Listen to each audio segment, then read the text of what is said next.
ज्योति साहब। जी अच्छा अच्छा। यस।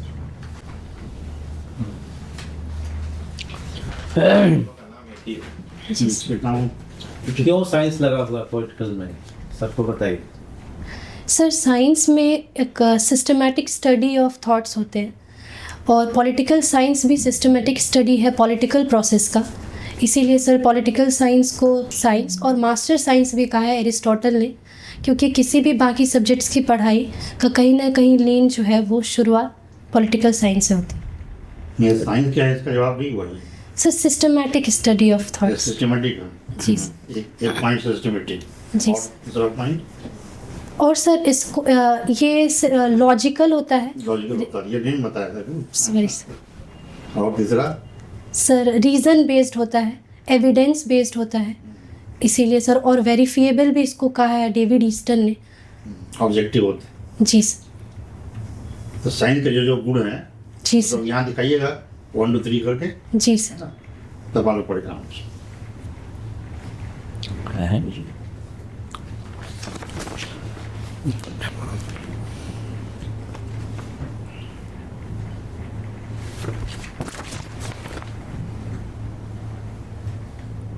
PSIR होगा यहाँ पर ना, जी sir. Political science and. International relations. तो आज जो इंटरनेशनल रिलेशंस हैं, स्थिति है अंतर्राष्ट्रीय, जी इसके सर। बारे में कुछ बताइए। तो अभी क्या चल रहा है? सर रिसेंट में जो मेजर इवेंट है, यूएस ने अटैक किया है ऑपरेशन एब्सोल्यूट रिजॉल्व नाम से वेनेजुएला में। उनके प्रेसिडेंट और उनकी वाइफ को सर अरेस्ट कर लिया है और जो वेनेजुएला के जो ऑयल रिसोर्सेज हैं उस पर टेम्परली सर उनका कंट्रोल है। ठीक है। मोनरो डॉक्ट्राइन जानती हैं? जी सर। क्या है? सर मोनरो डॉक्ट्राइन यूएसए का डॉक्ट्रिन था जो मोनरो उनके लीडर के नाम पे है, जिसका मतलब था वो आइसोलेट रहेंगे पॉलिटिकल अफेयर से और अपने ग्रोथ पे फोकस करेंगे, लेकिन अपने जो बैकयार्ड है उस पे वो किसी फॉरेन का कंट्रोल नहीं होने देंगे। अच्छा, ये मोनरो डॉक्ट्राइन को आजकल कहा जा रहा है डोनाल्डो डॉक्ट्राइन। जी सर। ऐसा क्यों कहा जा रहा है? सर डोनाल्ड ट्रंप ने रिसेंटली बहुत सारे इंटरनेशनल ऑर्गेनाइजेशन से विड्रॉल किया है। टोटल 66 ऑर्गेनाइजेशंस हैं, जिसमें सर इंटरनेशनल। डोनाल्ड ने ऐसा किया, इसलिए सर। एक जगह डीकर। हाँ, जी सर। Monroe plus Donald. जी सर। मोनरो। है ना? जी सर। Good, very good. आप डीयू से किए हैं? जी सर, डिस्टेंस एजुकेशन है पर यूनिवर्सिटी ऑफ दिल्ली से। अच्छा, यूनिवर्सिटी ऑफ दिल्ली से। ज़्यादा समय आपका पूर्णिया में गुजरा है? जी सर। पूर्णिया में एक एयरपोर्ट अभी बना है, जी सर। फंक्शनल भी हो गया वो। जी सर। वो बताया जा रहा है कि बहुत पहले कब वो यूज हुआ था, वो एयर बेस के रूप में, कुछ आइडिया है? Sorry sir, second world war या फर्स्ट वर्ल्ड वार वगैरह में कुछ यूज हुआ था वो? Sir exactly. अच्छा, ये नॉर्थ पूर्णिया क्या आप है, वो नॉर्थ ईस्ट जाने के समय में उसको एक चिकन नेक एरिया बोलते हैं। जी sir. Have you heard about that? जी। चिकन नेक क्या है? चिकन नेक क्यों बोलते हैं उसको? सर उसका शेप अगर देखें तो चिकन नेक की तरह है, बहुत नैरो है। उसको सिलीगुड़ी कॉरिडोर भी कहते हैं क्योंकि नॉर्थ ईस्ट से कनेक्ट करने के लिए हमारे पास एकमात्र रास्ता है और बहुत सेंसिटिव है, क्योंकि वहाँ से चाइना का जो डिस्टेंस है अगर हम देखें या भूटान के थ्रू, वो बहुत क्विक हो सकता है और फिर हमारा नॉर्थ ईस्ट से कनेक्टिविटी टूट जाएगा। ओके। अच्छा, अरुणाचल प्रदेश में चाइना अरुणाचल प्रदेश को हिंदुस्तान का हिस्सा नहीं मानता है। जी सर। जानते हैं? जी सर। क्यों नहीं मानता है वो?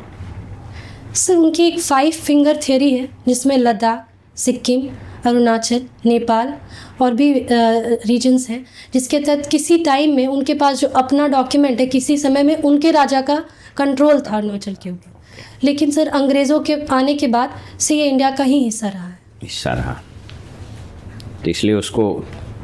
अच्छा, वो जैसे हमारे यहाँ जो जम्मू कश्मीर का जो हम लोग बोलते हैं पाक ऑक्युपाइड कश्मीर, वो लोग बोलता है आज़ाद कश्मीर।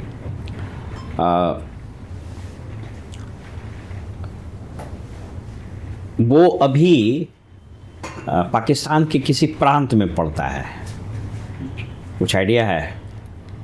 अच्छा, उसको छोड़िए, आर्टिकल 370 हटा दिए, उसके बाद जम्मू कश्मीर को हम लोगों ने कुछ डिविजन्स में बांट दिया और एडमिनिस्ट्रेटिव रीअलाइनमेंट हुआ है, तो अभी क्या है स्थिति वहाँ?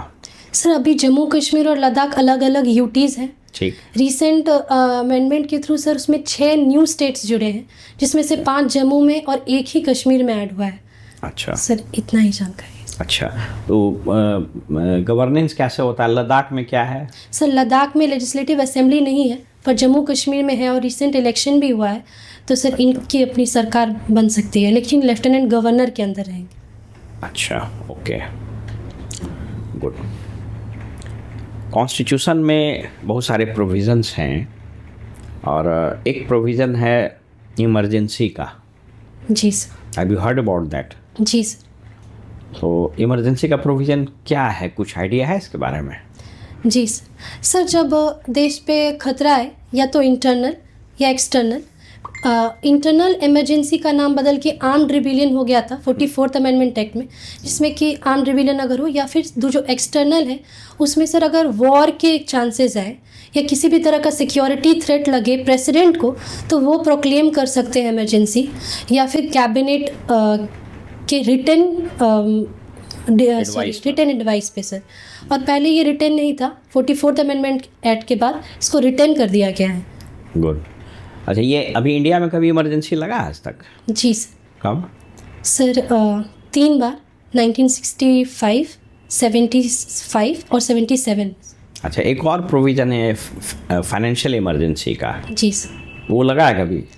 नहीं सर, पर चांसेस थे 1991 में। अच्छा, बट क्या सर, प्रॉब्लम हुआ था 1991 में? सर बैलेंस ऑफ पेमेंट में क्राइसिस आया था, फॉरेक्स रिजर्व काफ़ी कम हो गया था सर, बट उसको मैनेज किया गया कैसे? एलपीजी के रिफॉर्म्स के साथ, लिबरलाइजेशन, प्राइवेटाइजेशन और ग्लोबलाइजेशन। ओके, किनके समय में आई थी ये policy? Sir PV Narasimha Rao prime minister थे, श्री पीवी नरसिम्हा राव, और श्री मनमोहन सिंह हमारे फाइनेंस मिनिस्टर थे सर। इन्हीं दोनों के कंबाइंड एफर्ट से सर इस सिचुएशन को डील किया गया था। Okay, good. एक टाइम था जब इंडिया को सोना गिरवी रखना पड़ा था, याद है? सर नहीं याद है, सॉरी सर। सोना गिरवी रखना पड़ा था, कई 1 टन सोना गिरवी रखा था बैंक ऑफ जापान में। वो पीरियड किस प्रधानमंत्री का था, कुछ आइडिया है? सॉरी, चंद्रशेखर के समय में था। वहीं से फिर स्थितियाँ बहुत बिगड़ी थी। Very good. जी सर। अब बहुत शानदार, प्रिसाइज, बहुत बढ़िया, एक्सेलेंट। जी सर। और हमको याद आ रहा है सुप्रीम कोर्ट के जजमेंट्स। जी सर। वो लोग बहुत 1000 पन्नों में जजमेंट देते हैं। जी सर। आज कह रहे थे कि भाई अयोध्या का जजमेंट 1000 से ज़्यादा पन्नों में दिया, केशवानंद भारती का भी जजमेंट 1000। और आप इतना प्रिसाइज, अमेरिका में जो जजमेंट है जी सर। वो सब बहुत छोटे और प्रिसाइज और टू द पॉइंट रहते हैं। जी सर। तो आपको क्या लगता है कौन ज़्यादा सही है? हमारे यहाँ का, जैसे आप बोले, बहुत प्रिसाइज। हमारे यहाँ तो 1000 पन्नों में जजमेंट रहता है, पढ़ते पढ़ते नहीं, इस पर टू द पॉइंट नहीं होता। राष्ट्रपति का कमेंट भी आया था इस पर। जी सर। तो आप क्या चाहती हैं, कैसा जजमेंट हो? सर प्रिसाइज होने का बेनिफिट है कि टाइम बचेगा सर, लेकिन सर अगर लेंदी, क्यों नहीं समझते ये बात? सर लेकिन लेंदी है तो सर उसमें कोई भी छोटी चीज़ें मिस ना होने का सर खतरा कम हो सकता है, और सर इसको मिस इंटरप्रेट नहीं किया जाएगा, जिसकी वजह से सर सुप्रीम कोर्ट के जजमेंट्स को बाकी केसेस में रेफ़र भी किया जाता है, और बहुत सर एक ऑथेंटिक डॉक्यूमेंट। क्या था केशवानंद भारती का? सर केशवानंद भारती जी के केस में सर एक ज़मीन का मामला था सर, जिसको लिया गया था सरकार के द्वारा। तो फिर सर ये केस शुरू हुआ, लेकिन सर केस बहुत सारे डायमेंशंस में गया, जिसमें फंडामेंटल राइट्स को अमेंड करने की बात हुई कि इसका राइट है या नहीं है, प्रीएम्बल की बात हुई सर कि ये बेसिक स्ट्रक्चर का, प्रीएम्बल अमेंड कॉन्स्टिट्यूशन का पार्ट है या नहीं है, तो सर इसी पे बात हुई। प्रीएम्बल की बात आपने की, जी। उसमें हम लोग कहते हैं कि सामाजिक, आर्थिक, राजनीतिक न्याय इस ऑर्डर में पढ़ते हैं, social, economical and political justice. जी। तो हम इसको उलट देते हैं, पॉलिटिकल, इकोनॉमिकल और सोशल शब्दों का ही तो है इधर उधर करना। जी सर। तो क्या दिक्कत आएगी क्या उससे? सर कोई दिक्कत दिक्कत नहीं आएगी? जी सर। नहीं ना? सर प्रायोरिटाइजेशन की दिक्कत आ सकती है सर। क्या? सर हमारे यहाँ पॉलिटिक्स ज़्यादा इम्पॉर्टेंट है या लोगों का वेलफेयर इम्पॉर्टेंट है? सर अगर सोशल वर्ड पहले आता है तो जो इंडियन सोशलिज्म है वो वेलफेयर सोशलिज्म की बात करता है, तो सर पीपल फर्स्ट है, तब पॉलिटिक्स। Very good, excellent. आपको अगर प्रशासनिक सेवा में चुन लिया जाए जी तो सर। आपको बिहार के विकास का उत्तरदायित्व दिया जाए आपके क्षेत्र में, जी सर। तो आपके पास दो ऑप्शन है देते हैं, एक कृषि और दूसरा पर्यटन। किसमें पहले काम करना पसंद करेंगे? सर कृषि में सर। पर्यटन में क्यों नहीं?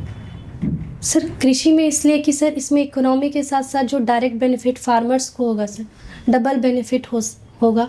और जो बेसिक सर 73% पॉपुलेशन बिहार का लगभग सर एग्रीकल्चर पे डायरेक्टली या इनडायरेक्टली डिपेंडेंट है, तो इतने लोगों को बेनिफिट होगा।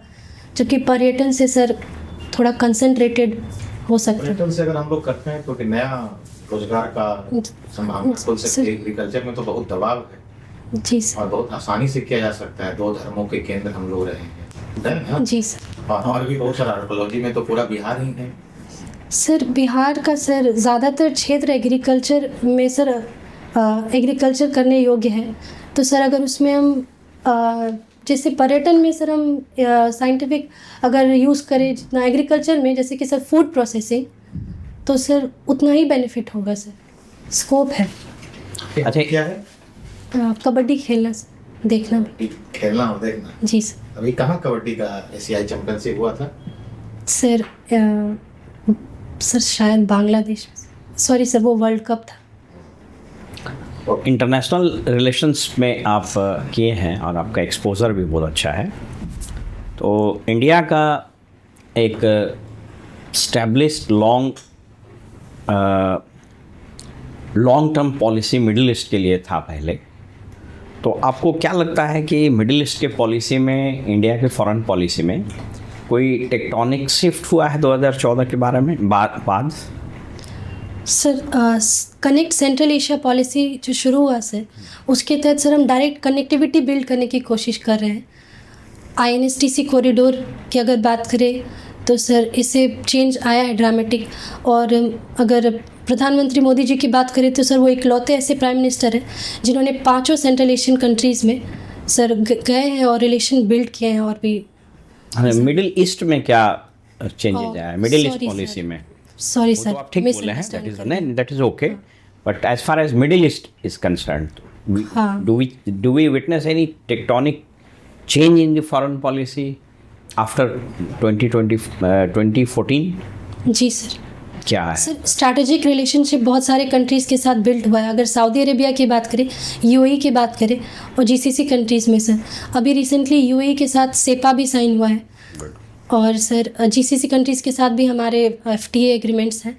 तो sir shift Israel is important. Yes Israel के साथ तो बहुत बड़ा चेंज हुआ ना। जी you sir. Need to refer Israel. Yes है तो हमारा स्टैंड क्या गज़ा और फ़िलिस्तीन के बारे में जो था वो बदल गया है या कोई स्ट्रेटेजिक रिट्रीट है? ये आप क्या मानते हैं? What's your opinion about this? Sir strategic retreat है सर। पहले हम ओपनली पैलेस्टाइन को सपोर्ट करते थे, 2 नेशन थ्योरी की बात करते थे, पर रिसेंटली भी हम सपोर्ट कर रहे हैं, पर 2 नेशन थ्योरी वाला वर्ड बहुत कहीं मिसिंग है सर हमारे statement. It is a strategic retreat, जी सर। जिसको हम लोग बोलते हैं real politics. Have you heard the name of Machiavelli? जी सर। क्या जानते हो उनके बारे में? सर रियलिज्म की ओरिजिन अगर हम बात करें तो मैकियावेली से, जिन्होंने एथिक्स और पॉलिटिक्स को सेपरेट किया था। अच्छा, और सर प्रैग्मेटिक अप्रोच की बात वहीं से हम शुरुआत करते हैं। गुड। मेरा लास्ट क्वेश्चन जी सर। कि अभी जो सरकारें हैं वो हेल्थ और एजुकेशन पर बहुत कम इनपुट डालती हैं, इसके पीछे क्या लॉजिक हो सकता है, कौन सी फिलॉसफी हो सकती है? जैसे हेल्थ पर 2% भी हम GDP का खर्च नहीं करते, जी सर। और एजुकेशन पर 2.5 के लगभग। जी इतना कम इनपुट डालने के पीछे कौन सी दूरदर्शिता हो सकती है सरकारों की? सोशल वेलफेयर हो सकता है, सर कम हम इनपुट डालें। सर हो सकता है सर प्रायोरिटीज़ अभी दूसरी चीज़ों को दिया जा रहा है। इनडायरेक्टली सर हम ह्यूमन कैपिटल बिल्ड करेंगे, पर सर कोशिश की जा रही है, जैसे टारगेट रखा गया NEP का 6% ऑफ एजुकेशन पे खर्च किया जाए। उठारी कमीशन, सारे कमीशन कहते हैं 6% कीजिए, जी सर। हमारी सरकारें नहीं करती। उसके पीछे कोई लॉजिक हो सकता है, कोई रीजनिंग हो सकता है, सोशल वेलफेयर की बातें हो सकती हैं। सर सोशल वेलफेयर की अगर बात गुरु होगी बनाने तो की बातें हो सकती हैं। सॉरी सर, कि हम कम इनपुट डालेंगे तो विश्व गुरु बन जाएगा, सॉरी सर, ऐसा नहीं, नहीं सर। डालना चाहिए ज़्यादा। जी सर। उसको एक चीज़ समझिए, चूँकि ये क्वेश्चन उन्होंने बहुत बढ़िया क्वेश्चन उठाया है जी फॉर योर नॉलेज। जी। Now your interview is over जी sir. And you have done exceedingly well, no doubt about it, exceedingly well. हो सकती है, बहुत पसीना आ रहा है। हाँ, you must keep handkerchief in your pocket, left be relaxed. Sir ठीक है। पॉकेट नहीं है सर। हाँ, पॉकेट नहीं है, नहीं, उसमें तो है पॉकेट। सो है। हाँ, ये तो यू कैन कीप इट। ऐसे छोटा वाला सर, हाँ अपने ऐसे करके रखने हाँ, का। you can keep it and be relaxed. Outstanding. बहुत बढ़िया। It is one of the best मुझे interview. लगा था और आपसे बात करें, हाँ, क्योंकि बस हम लोग को बहुत सारे आ रहे हैं। टाइम कम है। देखिए, एक इश्यूज आता है बराबर। अक्सर लोग बात करते हैं expenditure on education and health जी सर। विज़ावी जीडीपी, ठीक है ना। तो जीडीपी और budget allocation, it is again a parameter ingredient, ठीक है। जी सर। हम अगर बिहार में बात करें तो करीब करीब 8.5 लाख करोड़ का हमारा 8,44,000 करोड़ के आसपास हमारा SGDP है। जी सर। तो लेकिन जीडीपी के तुलना में हमारा जो बजट है वो कम है in comparison with many other states like Kerala, Karnataka, Tamil Nadu etcetera. जी सर। तो अगर हम जीडीपी के तुलना में बात करते हैं तो यहाँ हमारे एजुकेशन का एलोकेशन कम नज़र आता है, लेकिन जो बजटरी एलोकेशन टोटल आउटले है उसके हिसाब से बात करते हैं तो सबसे ज़्यादा हम खर्च करते हैं एजुकेशन में। 3,17,000 करोड़ के बजट में 60,000 करोड़ के आसपास हम खर्च करते हैं। सर बिहार का 19% है लगभग बजट का। हाँ, बजट का। तो आपको अगर कोई पूछे तो ये जरूर बताना है, ओके सर। इसलिए हमने आपको बताया, ठीक है। हाँ, सबसे सरकार ज़्यादा। बहुत कम खर्च कर रही है, बिहार सरकार सर हम बहुत ज्यादा। सोचे कि हम बताएं कि सर भारत में नहीं है लेकिन बिहार में, लेकिन फिर लगा सर काउंटर हो जाएगा। हाँ, नहीं कोई दिक्कत नहीं। तो you can steer this question in this way कि ठीक है सर, वो लगता है कि जीडीपी के तुलना में कम खर्च कर रहे हैं, but as far as total budget outlay is concern, जी। Out of 3.17 lakh crore we are spending 60,000 crore rupees on education. जी 60 जी सर। ठीक है। तो अभी आप करंट अफेयर्स वगैरह में आप, आई होप कि आप अच्छा कर रही हो। अरावली वगैरह का सुने हैं कुछ? जी, जी। क्या है, what is Aravalli issue? Sir Aravalli के डेफिनेशन को लेके इशू है। इसके लिए एक कमीशन बना था जिन्होंने बोला था बहुत पहले कि इसको स्लोप के हिसाब से रखा जाए, बट रिसेंट सुप्रीम कोर्ट का जो जजमेंट आया था उन्होंने 100 मीटर के हाइट को डिसाइड किया, लेकिन सर इसको फिर से इस पर सोच विचार हो रहा है कि इसको वापस एक रिकन्सिडर किया जाए। सर नाम खनन का आदेश मेरे टोटल एरिया सर- 0.19, जी बस इतना ही दिया गया, इतना विवाद हो गया।